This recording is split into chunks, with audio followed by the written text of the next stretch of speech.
各位朋友，前两天好像我提过一嘴啊，就是中国的有一个苏州的汽车配件公司啊，他们呢在网上炫耀说自己有这个印度员工，多么关爱他们。这个事情呢，这个中国网友一看就炸锅了，因为对于这个中国大使馆驻印度大使馆发出了几十万张这个签证这个事儿本来就很敏感，一看哟还有聘用印度工人的，结果这网友们一查可了不得了，朋友们，这家工厂啊竟然是个台湾的企业，台企业。中国网友气坏了，都说你们这是要乱我华夏吗？这个事情到底怎么回事呢？说这个涉事企业为苏州常熟的董兵镇的台资盛茂汽车部件有限公司，6月初这个企业的公众号发布欢迎印度同胞入职，视频显示呢，多名印度裔人员在车间流水线从事普通工人的岗位，而流水线基础岗位引进外籍劳工本身不符合中国的外籍用工政策呀。这个事情被中国网友给举报了。根据多名实地探访的博主现场拍摄，涉事工厂门口停放了多辆执法车辆，人社公安出入境台办联合工作组进驻厂区，调取签证、薪资、考勤全部档案取证，上万群众投诉列为重点督办，严查企业用 C 签证违规招外籍流水线的工人。这个 C 签证啊，是旅游探亲签证，根本不能用于工作啊。更离谱的是，流水线的岗位按政策只是面向国内的劳动力，外籍人才的引进只针对 A 类的高层次人才、B 类的专业人才啊。上万群众的投诉不是排外，而是愤怒这个台资企业钻空子，本地工人月薪6000到8000，网传印度工人仅拿3000人民币，破坏用工的公平。联合调查组动作迅速，封存了所有的用工档案，逐一核对签证类型、入职时间、工资流水，任何造假都瞒不住。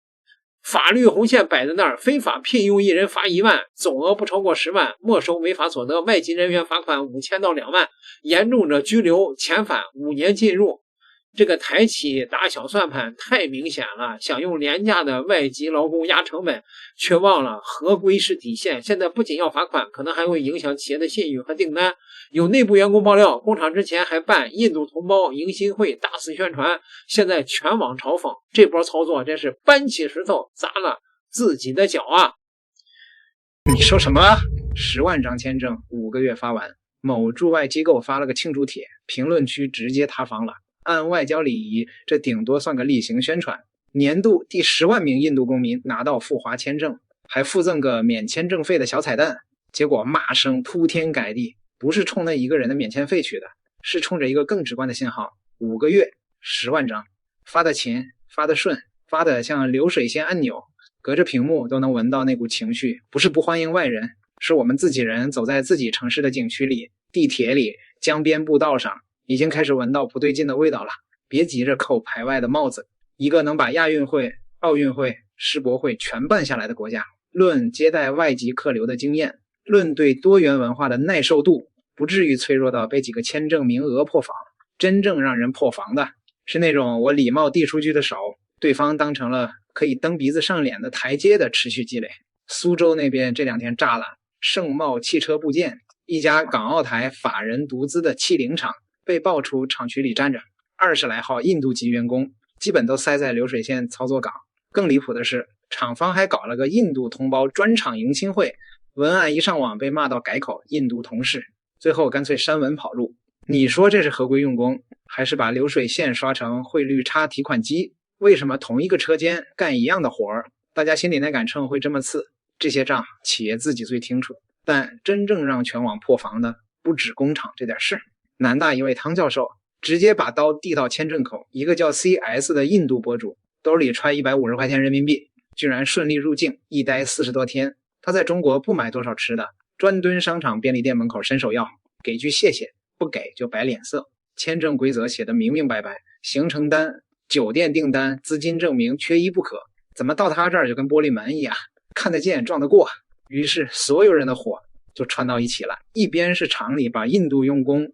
当低成本解药，另一边是入境核验，把150块能混进来活成现实样本。我们嘴上说要对某些国籍更严，脚下却像在比赛放水。别人拿放大镜查我们人的背景，我们这边把门槛免得比便利店会员卡还顺滑。汤教授那句话扎心但真实，到底谁在当冤大头？大国体面不是来者不拒的表演，是让进门的人先敬畏你的规矩。违规有疼感，造假有代价，钻空子堵得住，不然规则挂墙上只配给老实人看，那还不如不挂。庐山景区景观池里的白沫，地铁车厢坐垫上的咖喱油印，外滩脱了鞋盘腿坐草坪，顺手一甩的包装袋，这些画面不是哪位网友编的，是大家自己的手机相册里越存越多的日常。你说它是个案？个案不会在同一类人群中，从南到北，从景区到商圈，以近乎雷同的姿态反复复刻，量变到一定程度，公众认知就会从有个别人没素质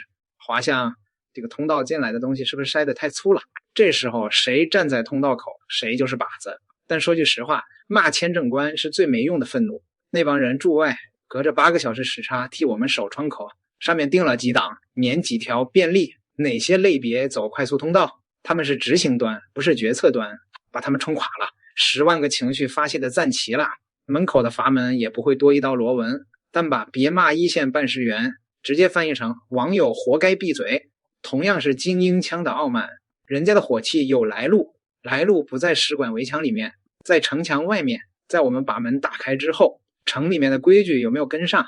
这就到了第一个要掰开说的硬核问题，10万张签证到底放进来的是什么构成？数字本身不吓人，吓人的是构成不透明。我们看到的公开口径一般说的是赴华签证，但这个框里装着商务、工作、留学、旅游、过境、探亲、记者、官方访问，不同类别的风险系数差出一个量级。商务和工程技术人员该来就来，产业链协作绕不开印度这个体量，半导体、制药、软件外包、新能源设备调试，哪样不需要两边的人走动？这部分没人反对，反对的就是把便利合法商务通道和低门槛观光涌入揉成一锅粥，然后用中印关系转转大局一句话糊过去，糊到连基本的分类透明度都没有。旅游签这边才是真正的摩擦面。按规定，办来华旅游签要有机酒订单、行程单，必要时补银行流水或存款证明。纸面规则不弱，但落到实操漏洞在哪儿？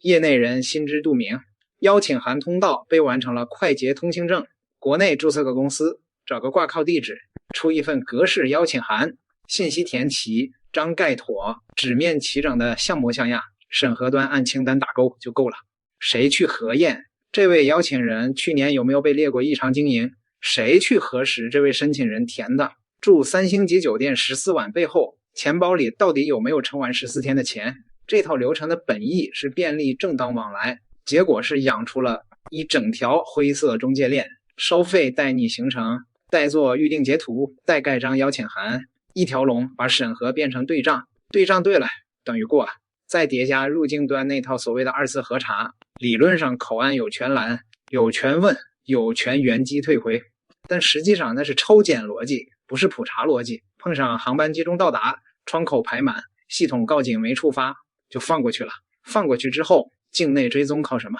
靠住宾馆时的临时住宿登记，靠地铁安检，靠景区检票口。说实话，一个蓄意走廉价路线的入境者，只要不在酒店实名落脚，不住连锁，不走正规渠道，境内的存在几乎是隐身的。这就是为什么你会看到有人拍视频炫耀，我只带100多块钱来穷游。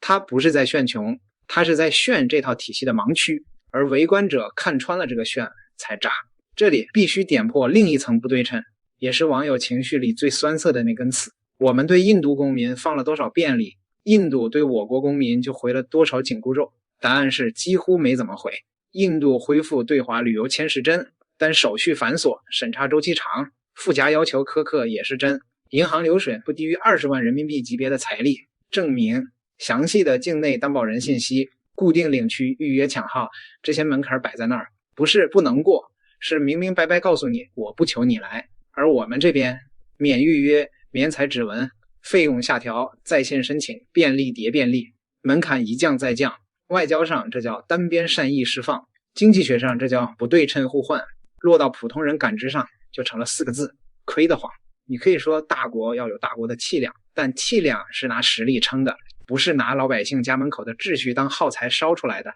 更深一层的问题来了，就算审核端把住关了，人进来了，然后这才是真正刺痛的地方。我们的城市管理体系在面对大规模外籍散客入境这件事上，准备度是严重不足的。治安管理、市容执法、公共场所行为规范，这些工具箱里不是没有发，是执法的惯性和操作细则，长期建立在外籍人士总量可控、群体集中、行为边界相对收敛的旧假设上。一旦客流的规模上去，分散度上去，行为模式突破预期，旧假设就裂了。环越工人会告诉你，某些游客群的垃圾产生方式和丢弃习惯不是多扫2遍地能解决的，那是根本不认为公共空间需要自己维护的文化惯性。而我们的管理语言里恰恰缺了一块，缺一套对外籍散客的及时可触的有痛感的违规惩戒闭环。你提醒他，他笑着点头继续扔；你劝他，他有不懂你们规矩的万能盾牌。你真罚，流程一长，语言一障，身份一核实，基层一线算了的压力就上来了。结果就是违规成本趋近于零，守规矩的人反而吃亏，吃亏的还是我们自己人。这套前端放宽，终端虚设，末端疲软的断裂，才是网暴驻外机构的底层燃料。民众不是反签证，正是反放进来不管。你要开放没问题，14亿人不需要缩在壳里证明安全，但开放的配套不是一句欢迎来到美丽中国就完事了，配套是入境卡要填真实住址和紧急联系人，境内住宿登记要强制闭环，公共场所行为违规要开罚单且罚得到，签证类别要严控混用，逾期滞留要有自动化追踪，而不是等人举报。这些东西不性感，不出外交照会，上不了合影，但他们决定了一座城市是体面的国际化，还是被一点点啃掉体面。回过头看这场风波，最讽刺的地方在于，网民真正受不了的不是某个印度小伙在街头举着 GoPro 要方便面，甚至不是那10万张签证本身，而是那种我方善意被当成无尽提款机的结构性观感。别人给我们设20万的墙，我们给人搭免预约的桥，别人查我们工程师的背景像查间谍，我们把指纹采集都免了，省人家时间。别人境内对我们的商务人士追着报备，追着延期，我们这边3飞存量还没清利索，就先开闸放散客。你说这是外交大局？可以，但外交大局不该以国内公共秩序的可感知退化为代价来买单。大国的体面是让来的人敬畏你的规矩，不是让来的人发现你的规矩只在墙上。而这10万张签证里，哪怕混进去的糟粕只占 2%、3%， 落到具体的景区保洁、地铁乘务、巡逻民警、宾馆前台身上，那就是100%的日常磨损。他们没资格上外交简报，但他们的感受才是这整场风暴的真实压力表。把压力表的指针当噪音掐掉容易，难的是承认表没坏，他就是在报警。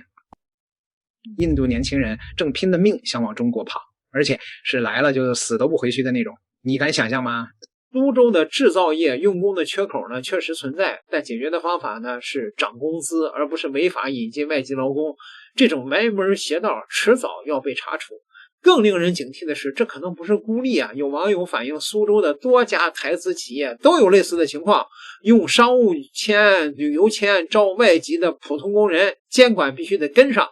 群众的眼睛是雪亮的，12345成了维权利器，上万条投诉倒逼多部门联合执法，这就是全民监督的力量。台资企业在大陆赚钱就得守大陆的规矩，别以为能蒙混过关啊！法律面前人人平等，企业也不例外，违法必被严惩。这些印度工人他们可能不懂中国法律，稀里糊涂啊，落得个罚款遣返的下场。这件事儿给所有的企业敲响了警钟啊！用工合规是底线，任何试图钻政治空子啊、政策空子、损害劳动者权益的行为都会受到法律的严惩。合资经营才是台企长久发展之道啊！这样违规违法啊赚来的钱迟早要加倍吐出来，真的是其心可诛啊！想乱我华夏吗？点个订阅，咱们下集再聊。